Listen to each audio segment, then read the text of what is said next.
जळगाव शहरामध्ये तापमानाचा पारा 41 अंशांवर पोहोचलेला आहे आणि त्यामुळे आता उन्हाच्या कडाक्यापासून नागरिकांचा बचाव करण्यासाठी प्रशासन देखील सज्ज झाल्याचं पाहायला मिळतं आहे। आपण आता जळगावच्या शासकीय वैद्यकीय महाविद्यालयावर रुग्णालयात आहोत आणि या ठिकाणी जे आहे उन्हाच्या कडाक्यामुळे उष्माघाताचे जे रुग्ण आहेत ते दाखल करून घेण्यासाठी स्वतंत्र असा वार्ड या ठिकाणी तयार करण्यात आलेला आहे। आपण आता या वार्डमध्ये आहोत आणि आपण बघू शकतो की या ठिकाणी जे आहेत उष्माघाताच्या रुग्णांसाठीची जी आहे व्यवस्था जी आहे किंवा बेड जे आहेत या ठिकाणी सज्ज ठेवण्यात आलेले आहे। तसेच मेडिसिन असेल किंवा औषधे असेल अशा सर्वच गोष्टी ज्या आहेत या ठिकाणी सज्ज ठेवण्यात आलेल्या आहे।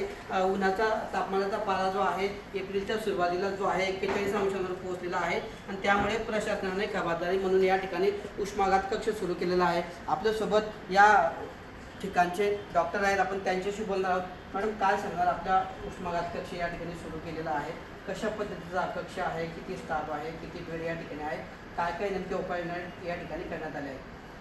सो गव्हर्नमेंटच्या गाईडलाईन्सनुसार आम्ही हा उष्माघात कक्ष इथे स्थापित केला आहे। यामध्ये जसं आपण बघू शकतात 6 बेड सध्या आहे आणि गरज पडली तर आम्ही ते एक्सपांड पण करू, म्हणजे बाजूला पण काही बेड आहे ते पण आम्ही राखीव तसे ठेवू शकतो। जसं तुम्ही बघता हे फुल्ली AC आहे, हे जे कॅबिनेट आहे, हे जे आपलं वॉर्ड आहे ते, तर त्यामुळे उष्माघाताच्या पेशंटला जे टेम्परेचर रिलेटेड काही अडचण होणार नाही। तसेच आपल्याकडे पूर्ण स्टाफ आहे तो सुसज्ज आहे।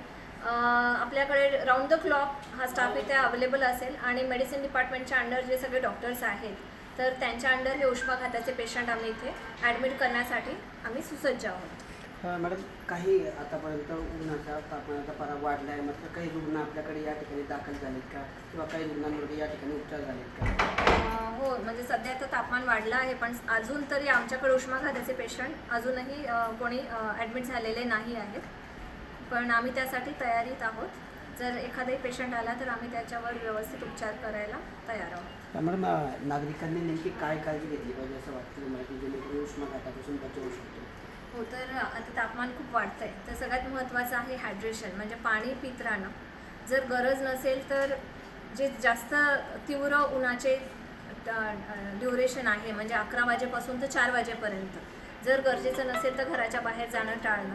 जर जावंच लागलं तर आपलं डोकं वगैरे व्यवस्थित जे प्रोटेक्शन आहे ते करून घेणं आणि दिवसभरामध्ये पाण्याशिवाय जर जमत असेल तर तुम्ही लिंबू सरबत पिऊ शकता किंवा कोकम सरबत, अशा काही गोष्टी तुम्ही घेऊ शकता। तर अशा पद्धतीने जळगावमध्ये तापमानाचा पारा हा दिवसेंदिवस वाढत असल्याचं पाहायला मिळतं आहे आणि एप्रिलच्या सुरुवातीलाच तापमानाने 41 अंशांचा आकडा या ठिकाणी गाठल्यामुळे आता नागरिकांच्या खबरदारीसाठी जळगावच्या शासकीय वैद्यकीय महाविद्यालय व रुग्णालयामध्ये या ठिकाणी उष्माघाताचा कक्ष सुरू करण्यात आला असून या ठिकाणी नागरिकांच्या खबरदारीसाठी प्रशासन जे आहे सज्ज असल्याचं आपल्याला पाहायला मिळतं आहे। किशोर पाटील, TV9 मराठी, जळगाव।